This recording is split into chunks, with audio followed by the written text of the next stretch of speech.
Los elegidos de Dios. Hay una doctrina en relación a la elección no bien entendida. Voy a hacer un estudio corto aquí, Romanos 9. Entonces la elección, hermano, no es otra cosa que Dios predestinó para que nosotros fuéramos coherederos con Cristo. Entonces, ¿a quiénes eligió Dios para que fueran sus hijos? No los nacidos de la carne, sino los nacidos del Espíritu. Y es una alegoría que usa Pablo en relación de Abraham, el hijo de Abraham, tanto Ismael, y toma como ejemplo a Isaac. En la misma carta de los Romanos y en Gálatas habla acerca alegóricamente. Entonces, el pacto de Moisés, el de los 10 mandamientos, es alegóricamente Ismael. Alegóricamente es el hijo, Ismael, o sea, el carnal. La ley es espiritual, entonces como nosotros somos carnales no podemos cumplir la ley, esa es la alegoría. El espiritual es el que cree que Jesús es el Hijo de Dios y por lo tanto recibe el Espíritu Santo. Es en Isaac. Ese es el Hijo que eligió Dios. Entonces Dios eligió la elección simbólicamente, alegóricamente en Isaac, no en Ismael. Verdad digo, en Cristo no miento y mi conciencia me da testimonio en el Espíritu Santo que tengo gran tristeza y continuo dolor en mi corazón.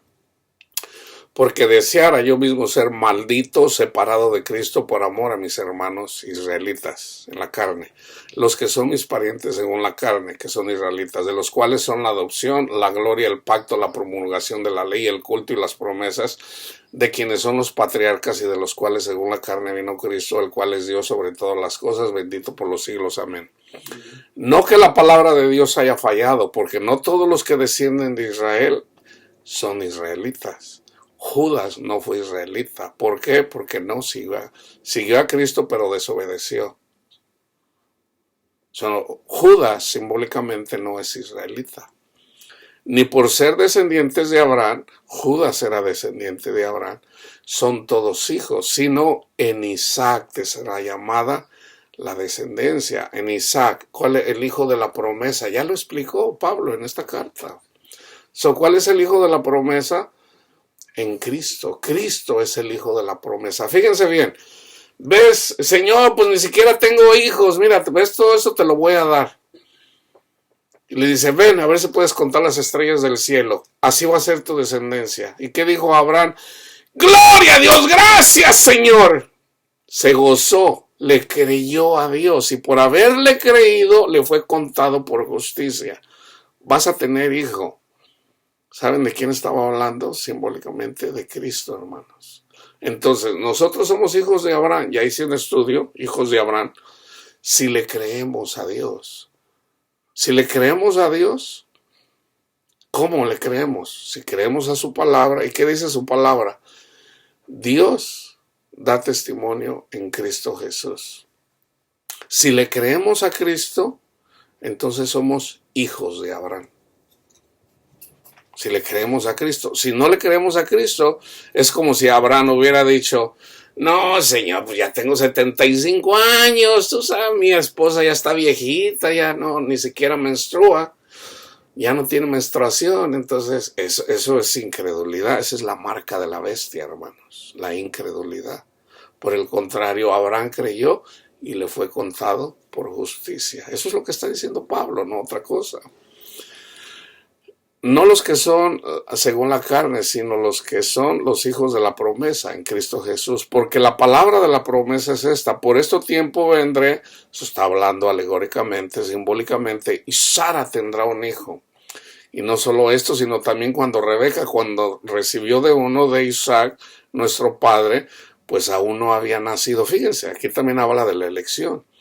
Ni habían hecho ni bien ni mal para que el propósito de Dios conforme a la elección permaneciera, no por las obras, sino por el que llama. Se le dijo, el mayor servirá al menor. O sea, eran gemelos. ¿Quién nació primero? Esaú. Esaú le sirvió a Jacob, porque él era el mayor. Dios escogió al menor. Dios escogió a los pobres, hermanos. A los pobres. Dios no escoge a los ricos. ¿Por qué? Porque los ricos ya tienen su recompensa. Aquí está hablando simbólicamente. ¿A quién les da Dios más? ¿A Cristo? A los pobres. A los pobres de espíritu también. O sea, va de la mano. Entonces una persona que está pobre, Jesús está cerquita de él. Una persona que tiene mucho dinero tiene su recompensa. Vive bien, vamos a decir carnalmente. Tiene sus palacios, tiene sus casas, tiene su... Entonces es necesario que esa persona sufra para que pueda recibir a Cristo. Porque Cristo viene con los pobres, pero también con los pobres de espíritu. Un pobre de espíritu pudiera ser Bill Gates. Bill Gates tiene mucho dinero, ya tiene su recompensa.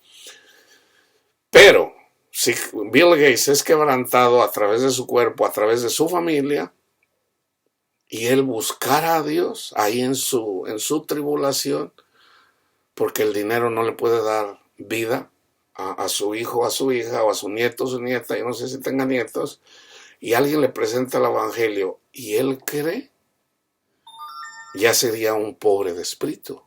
Entonces Cristo estaría cerca.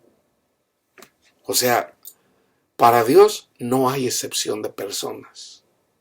Dios es aún para los que tienen dinero, pero Dios escoge a los pobres, a los amargados. La elección, ¿quiénes son los de la elección? Los que sufren, hermano, los que más sufren. Los pobres. El mayor servirá al menor. Ahora, espiritualmente, ¿quién es el más grande? Jesús.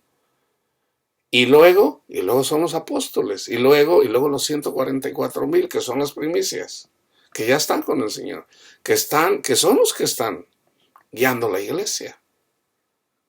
Entonces, y después nosotros. Entonces, la elección no es otra cosa, hermanos, de lo que ya está escrito, pero es simbólica y aquí lo explica muy bien Pablo. Entonces dice, ¿hay injusticia en Dios? Dice, no, yo tendré misericordia del que yo tenga misericordia. Entonces, ¿quién le endureció el corazón al faraón? Fue Dios, hermanos. Dios endureció el corazón del faraón para que no dejara salir al pueblo. ¿Para qué? Para que el pueblo sufriera. ¡Ay, Señor! Y luego viene una plaga y viene otra.